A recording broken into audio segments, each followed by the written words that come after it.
Peace, peace, peace. Welcome back to my YouTube channel. For those of you who don't know, it's your boy Vic Snake Hope. I got another video. In this video, I want to talk about my three alter egos. Right now, for those of you who don't know what an alter ego is like an alternative personality, right? And or the second self, as they might say, or the third, or whatever, right? It's funny because um people be trying to make jokes about Geminis, right?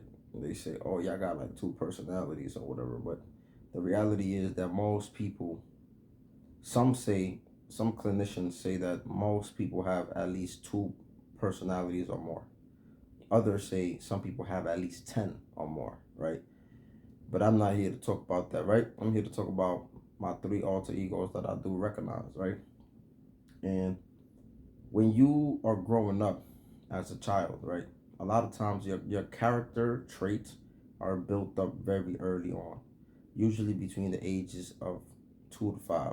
If you study developmental psychology or child development, you kind of like will learn about these type of things, right?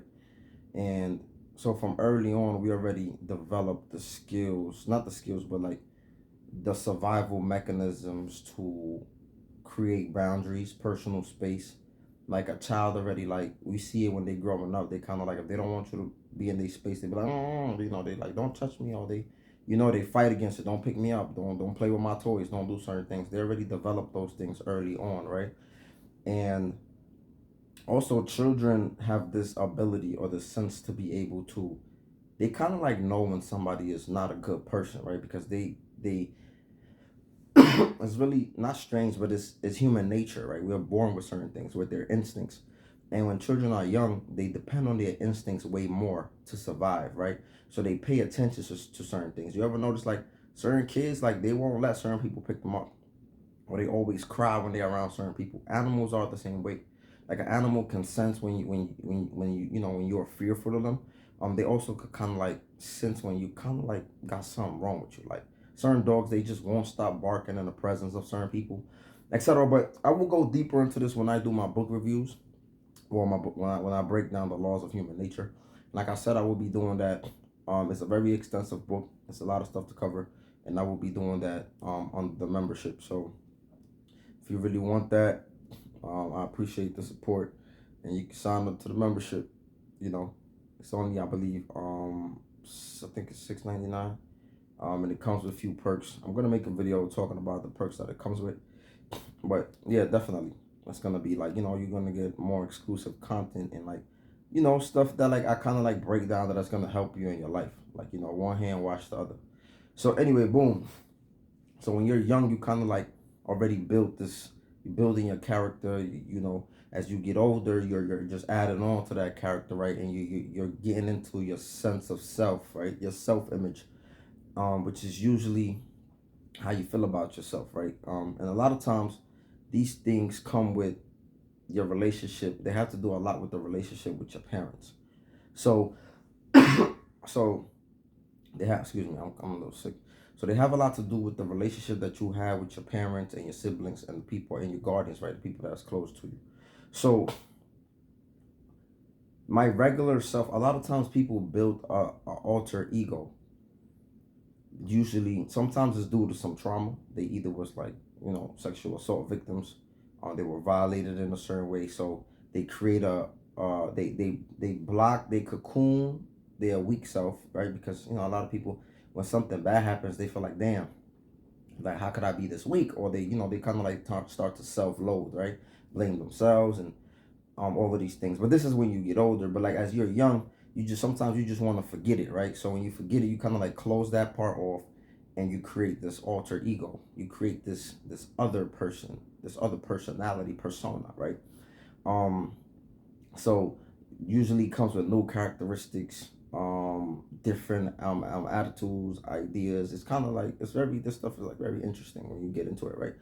So some people, they create it based on the environment, right? The environment, whatever PTSD that you might be incurring, right, in your neighborhood. Sometimes the environments that we come from don't allow for us to cultivate the healthier version of us, right? Or the weak version of us, right? So we usually create this persona, we create this alter ego to kind of like protect us, all right? It's just the same thing that happens when you just have trauma, where there's sexual assault, where there's some type of other assault, or whatever's happening in the street, or your friend getting killed, or whatever, right? We create this thing to kind of like protect us, and if something has happened to us, then we just create it to kind of like forget that, or block that person off. But it's as a protection, right?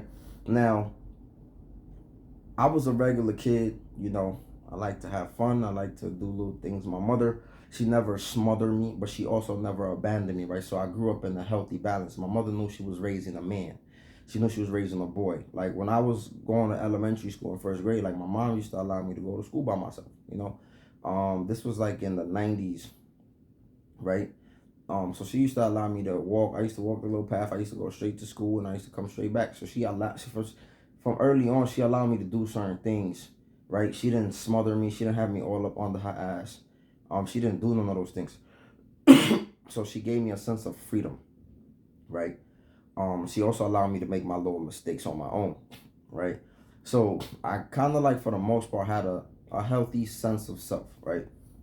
However, when you start to grow up and you start to witness violent acts, when you start to witness, people doing things to people, sometimes you witness friends die, or like things happen to people, it kind of starts to shape who you become, right? Again, this is just adding to already what you develop in the stages between 2 to 5. So that was just who I was. I was a cool person. My mother, she created me like in a healthy, balanced environment. Um, I like to play sports. Like I always was into sports. My mother, she always made sure like I was good. I started playing soccer. Soccer was like my favorite sport. My mother always believed in family. She always sent me back home to Honduras to meet my siblings, my grandma, and she would like almost like every year she used to send me just so I could get acquainted with them. So this is just, I'm just giving y'all a sense of like my innocent self, right? Like my earlier self. Um, and then as I got older, well, it all started when I went to Honduras, and then I developed. I was starting to develop my alter ego, right? And it wasn't fully there, but like I had my first street fight. Like when you get to experience like the life in Honduras, it was still pretty cool. Like I used to go to the river every day. It wasn't really no problems. But I had my first street fight when I was in Honduras. Um, and I feel like that kind of like started to shift. I was weak, right? I was a weak man. I was a weak boy, and I knew that.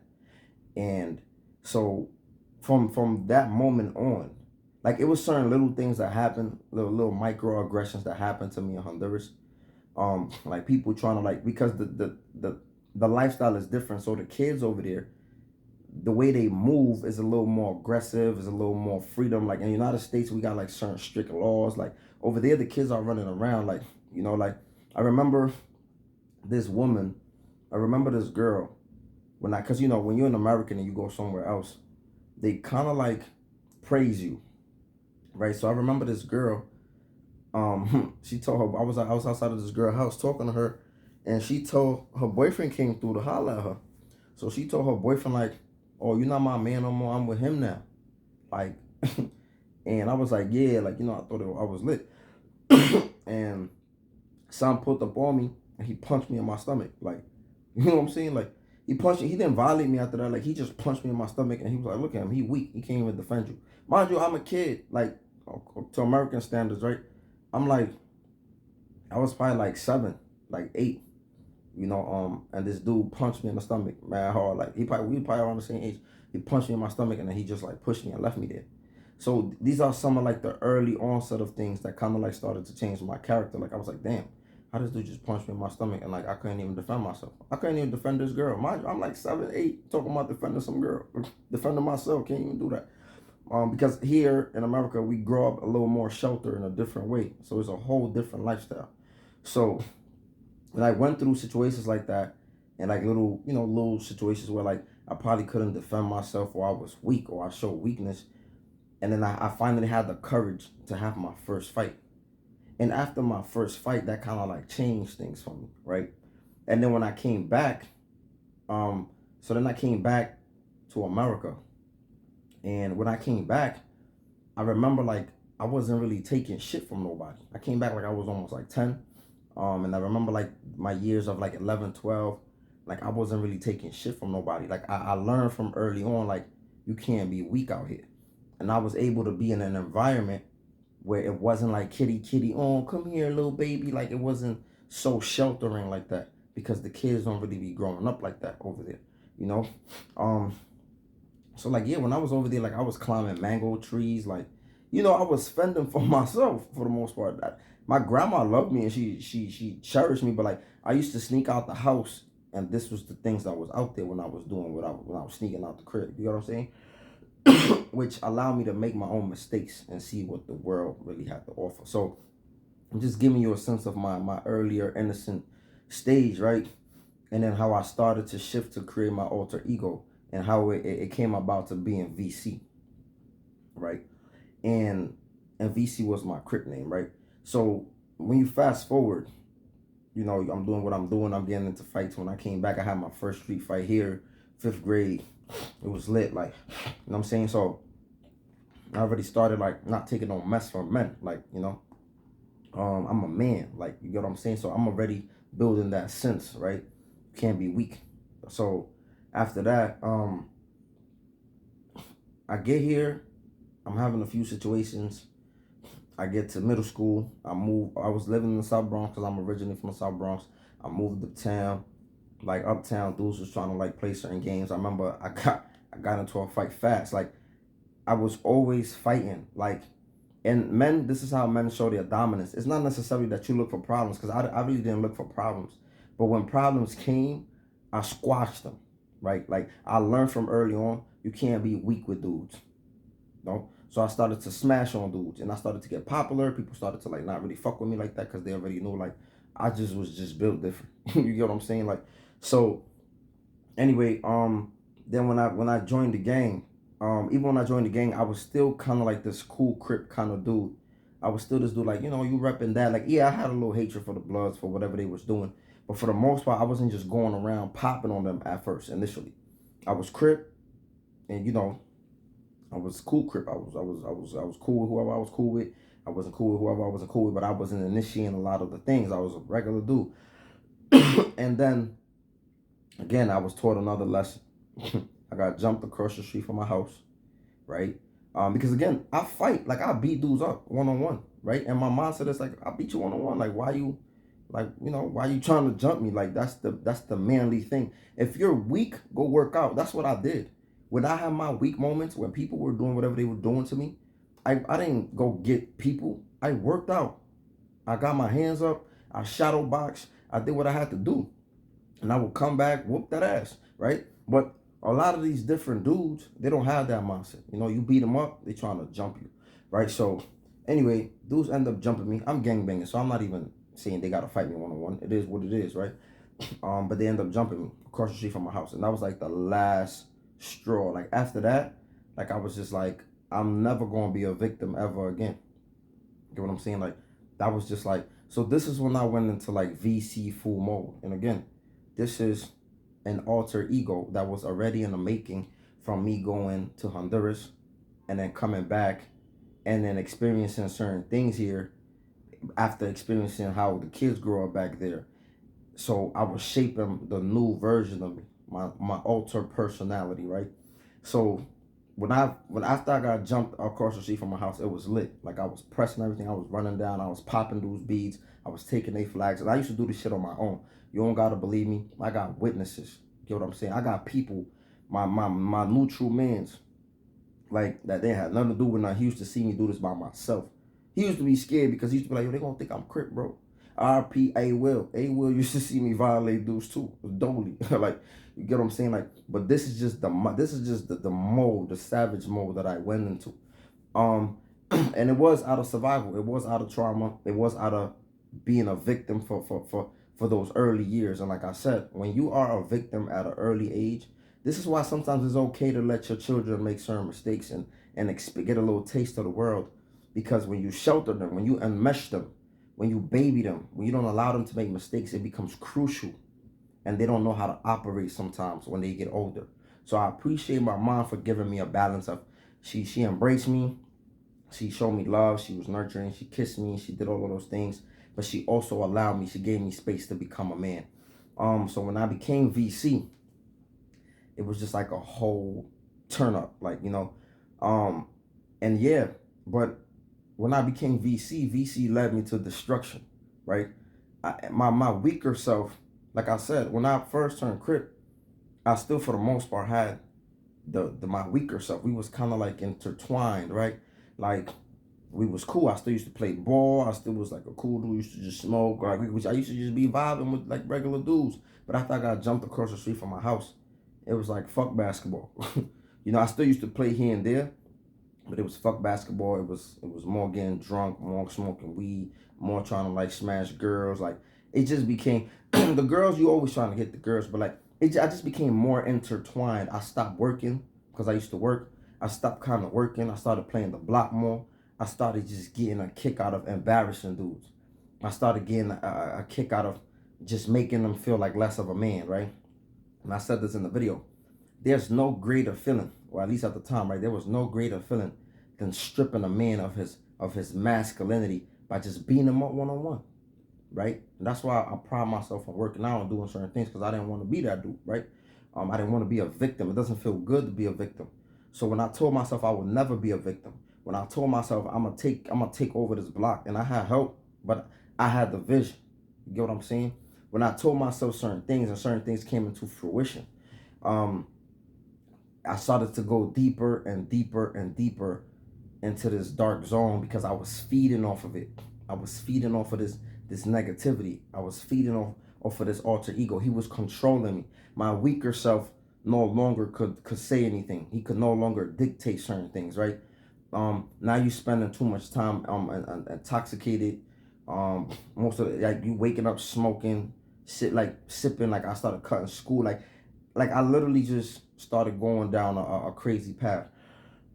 So it wasn't until that alter ego got me in trouble when I went into prison, right? And then when I went to prison, I built another alter ego, which was my Muslim identity, right? And I realized that the VC alter ego, although I had to create that to protect myself and to not allow myself to be a victim in the neighborhoods and under the environments and conditions that we grow up in. And even though VC did help me, but he also got me in trouble. You know, I had no control over that alter ego. I had no control over who I became. My weak self could not control my desires and my urge to violate people or to do things to them, right? So I lost control of my innocent self, right? And so when I got to prison, I kind of like was seeking God. I kind of like was trying to change. I needed help, basically, right? So I was reading the Bible, and y'all know my story. And then eventually I came into the fold of Islam, and Islam taught me a lot of discipline.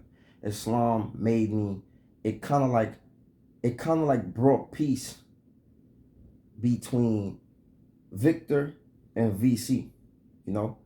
It kind of like was a mediator, right? Abdul Hadi, my Muslim self, became a mediator between Victor and VC because VC was overpowering and oppressing Victor, right? So in a lot of cases, I could no longer be Victor. I had to be VC. And sometimes VC didn't want to get put away because he's stronger than Victor, right? So, when I built the alter ego of Abdul Hadi, it was in a sense of this is what I needed to kind of like bring some type of peace to my inner self, to the turmoil that I was living within myself, right? And this is why I say a lot of dudes is not gangster, homie. We just traumatized. We get into because things can go both ways, right? When you get assaulted or when you get violated in the hood, you either become like closed off and you move weird, or not weird, but like, you move different. Weird just means different.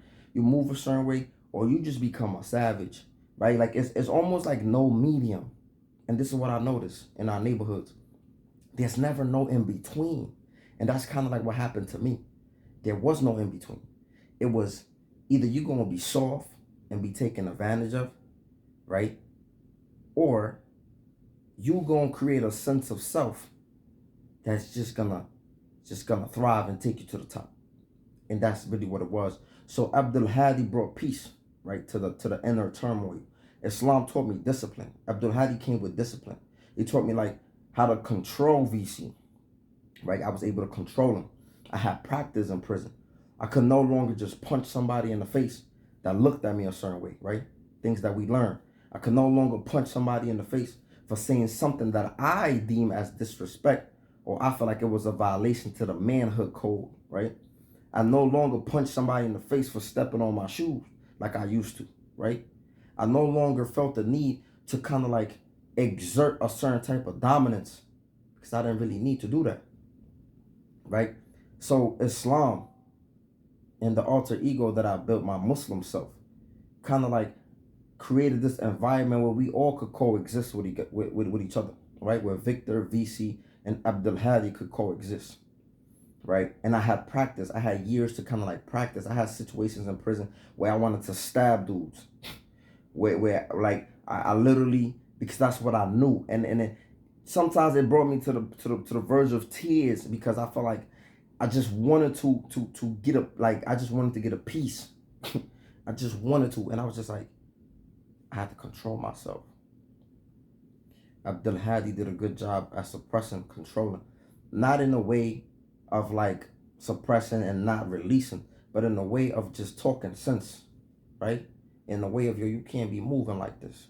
And the Quran helped me, living by the Quran and the Sunnah of the Prophet Muhammad sallallahu alaihi wasallam, and the ways that the Prophet was, right?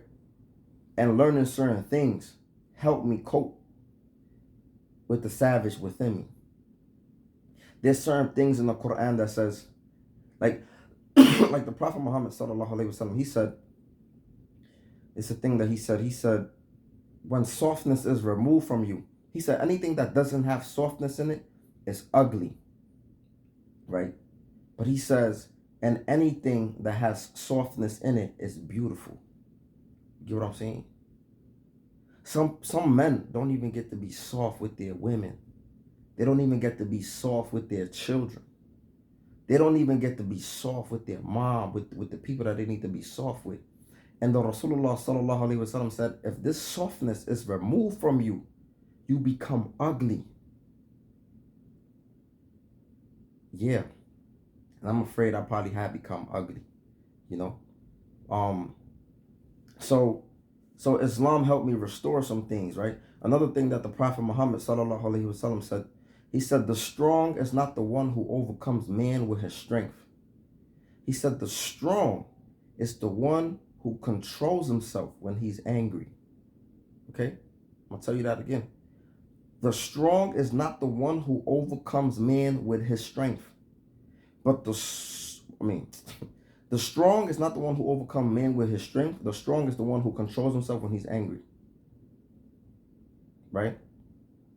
And I'm telling you, when you about that life, when you about putting that pain on people, when it's so easy for you to go upside somebody's head and put Kool-Aid in their mouth, when it's so easy for you to do certain things to people, it's fucking hard to walk away, man. I'm telling you right now, it's hard. I've been there. It's so hard to walk away when you feel violated, when you feel disrespected, when you've been living for years under the disguise or the mindset that when somebody says something, when somebody look at you a certain way, when somebody, whatever they do, you got to respond with extreme violence. It's hard to walk away. So I definitely felt that burn, that urge in those moments where I had to control myself. But all of this was a practice for when I got home. I needed this practice. And this is why I always told people in prison, if you don't practice while you in here to be a better person, you're not going to be better in the street. You're not. There's people smoking drugs in prison, and then they tell themselves, when I get out, I'm going to stop. There's people gangbanging in prison. When I get out, I'm going to stop. There's people doing all type of crazy shit, gambling, all type of violent acts. When I get out, I'm going to stop. Nah, homie, you're not going to stop. You ain't had no practice. Same way you got to practice to be a mechanic. Same way you got to practice to be a nurse. Same way you got to practice to be a doctor or whatever profession. You got to practice being a good person. So my alter ego, Abdul Hadi, kind of like brought peace to myself, right? The issue now is that sometimes I'm in turmoil even now between my three alter egos, you know, and it's a ever-ending struggle. I'm telling you right now, it's an ever-ending struggle because now when you come home, you have another challenge for your other alter ego, Abdul Hadi, because I was never Muslim in the street. So now I got another challenge, right? And not only I have the challenge of trying to live with Abdul Hadi controlling things, you also have things and situations on the outside that might bring about VC. You get what I'm saying? You got situations like that. And then, yeah, it gets tough. Like I told y'all, like I don't have situations where, VC was taking over or he was getting the best out of certain situations. And a lot of that's because I was putting myself in certain situations. I was going to the hood. I ain't had no business going over there. I was engaging in certain things I should not have been engaging in. So a lot of times you got to be cognizant. You got to be mindful of where you go, what type of people you put yourself around. It's like a crackhead hanging around in the trap house. It's like a crack smoker hanging around in the trap house. You're going to be tempted if you came from this, right? So so it's a struggle, man. Every day is a struggle, and this is the jihad al-nafs, right? That's the struggle within yourself. But I'm aware, I'm cognizant of my three alter egos. But for the most part, Abdul Hadi still has control, has things under control for the most part. But Abdul Hadi also struggles, And the difference is when Abdul Hadi struggles, VC ain't there to help Abdul Hadi. You get what I'm saying? Because VC, what he really trying to do is get his hold and his control back on things. And I know y'all might think I sound crazy when I'm saying this and breaking down my three alter egos. You get what I'm saying? Now, yeah, man, but that's just things I'll be reflecting on how I be conflicted from time to time. But Abdul Hadi still has like that rationale. Abdul Hadi and Victor be working together to kind of like suppress VC. So VC be cool for the most part. But it's good. I think everybody needs a VC in them. Because the world is not a pretty place. Especially if you're a man. And I say this all the time. If you are a man and you do not have the instinct to kill, you are lacking in your masculinity. I don't care what nobody say. Don't let this woman fool y'all with this toxic masculinity bullshit. And you don't got to be aggressive. Nah, homie. You are a man. And as a man, you got to be able to defend, right? These women claim they want protection, but then they want to dumb down your masculinity. That shit don't even make sense.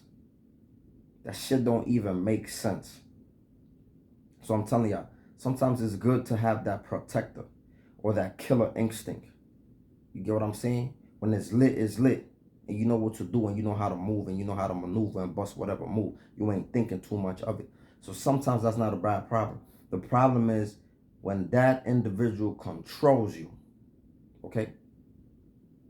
When that individual controls you, that's where the problem comes in. Don't let that individual control you. Because I let that individual control me. And they led me into prison. Probably would have been dead. Because I got like, man, putting in work was like a drug, homie. Putting in work was like a drug. And we was the underdogs. So we like, man, the stories we had when we used to see other homeboys, we used to be like, yo, man, I just put in some work on some sloppy over there. Excuse my language. You know what I'm saying? But we should say that like, yo, I just put in some work on XYZ, boom, boom, boom. Like, we used to be hype. We used to be hype when our name used to be ringing bells. We used to be hype. You know what I'm saying? We used to be like, yo, tell them Insane did it. You know what I'm saying? Putting our name out there in the streets. We got a sense, that was our sense of self, right? That was part of our self-image. But By the grace of God, I was able to go to prison. I was able to change for the most part. And I was able to kind of like put that person in check, right? But that's the story, or I guess me talking about my 3 alter egos. But I encourage y'all to do some self-reflection and think about your childhood and think about the moments where you started to change and think about what happened. Think about your relationship with your parents, with your siblings. Think about what caused you to change. What was the aha moment? What was the turning point? I want you to think about that. I want y'all to be self-reflective so you can get to know yourself better and understand yourself better so you can kind of like go about in a better way of having total control of yourself and not letting your desires control you for the most part. With that being said, let me know what your thoughts are in the comment section. Make sure y'all like, comment, subscribe, and share if you're rocking with the content. Y'all stay blessed. Peace.